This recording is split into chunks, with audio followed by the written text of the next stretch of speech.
ليس معقول وليس مبرر. What is happening is unjustifiable and not in line with any law, with any humanitarian law or any human values. Therefore, this is astonishing and we should condemn it.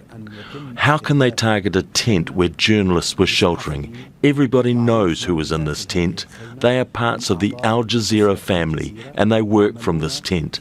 So I think that such a thing was targeted. It was done on purpose, and that's why we are surprised and astonished.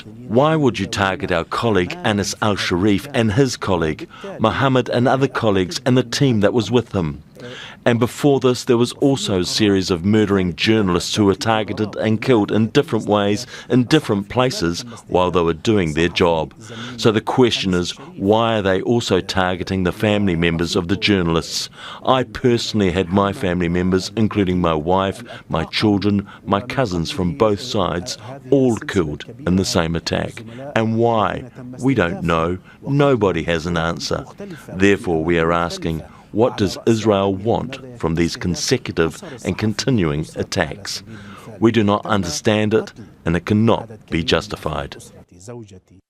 You've lived and breathed that life as a reporter in Gaza. Give us a window of what it's like to brave the daily threats from the Israelis, of everything that's going on around you, of the daily killing that's happening, and then at the end of the day, still being under threat and not being able to leave this front line.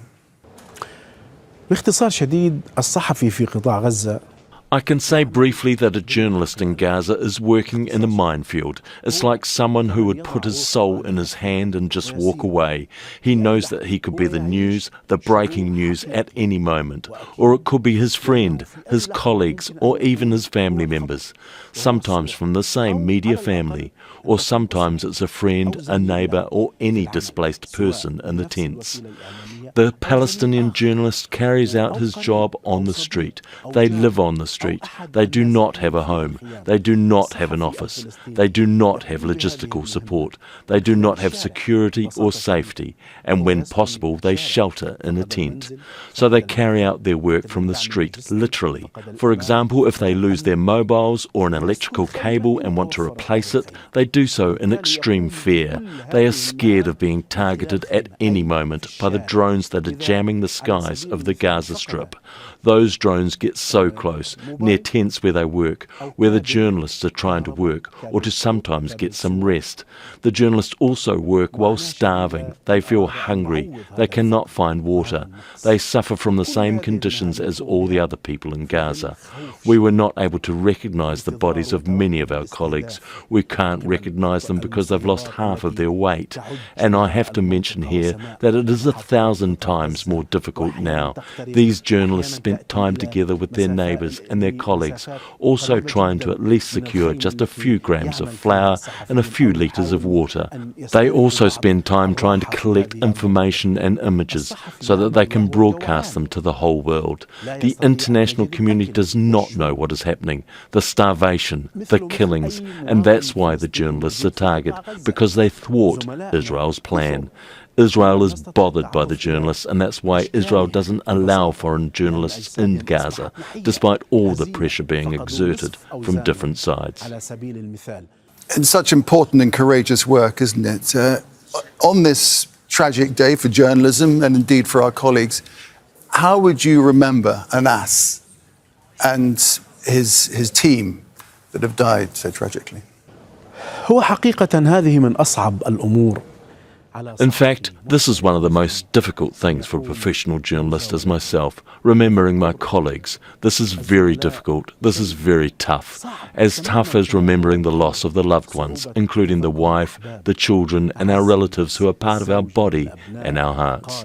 So remembering that every one of our colleagues had a story, ambitions, a family, how they used to sleep, how they used to walk, how they used to cope with the situation. With this, how they used to stand in front of the camera, how they used to face all the problems and to work and be part of a team. They have also the spirit of perseverance, determination as well, despite all these circumstances.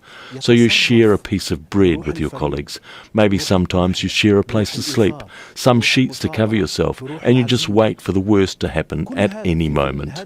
Sometimes you take risks together just to get some footage or images that you can share with the rest of the world. This makes the journalist a real partner in the soul and in the body and in the mission of conveying the message. So when you are killed in this horrific way, you really feel that you are losing a part of your soul, a part of your body, a part of your past, and also a part from your future, from the story that you want to tell, from the ambitions that you have. Some of our colleagues across the world may have experienced some similar conditions to a certain extent, but I do not believe that they've lived the conditions in which we have. That's why I say to our colleagues across the globe, especially in Europe and in the United States, have a big role and a big mission towards their colleagues. We look at them as we are one body, as we are partners in humanity and the profession that we exercise, and also the humanitarian message that we are trying to convey. And we are risking our lives to convey this message for the whole humanity. And for all those reasons, we have paid a big price. Indeed, Anas and the team gave their lives to tell the world the reality of life on the ground in Gaza. Very briefly, Wael, if you would, how do journalists in Gaza feel? And you are one of them. How do you feel about the fact that this story that you've been witnessing and telling the world about, and yet there is no real international action from world leaders? هو من أصعب المشاعر والتجارب التي يمكن أن تعيشها كصحفي. It is one of the most difficult and toughest feelings that you can experience as a person, as a human being in Gaza, which is like a big prison. You face all these challenges on a daily basis while exercising your profession, and sometimes you have this feeling that you are someone who is just a drop in the ocean. It's the same feeling, or pouring water in the desert. Maybe they empathize with us, sometimes a little. However, nobody is really doing anything in a serious manner in order to put an end to this tragedy and to this genocide. In fact, this is one of the toughest and most challenging experiences that you can have as a journalist, as you expect your brothers in the same profession or from the world to do something. That's why I have to say that sometimes in an honest way. We think, frankly, that this silence is even more heartbreaking than the fact that we were bombed.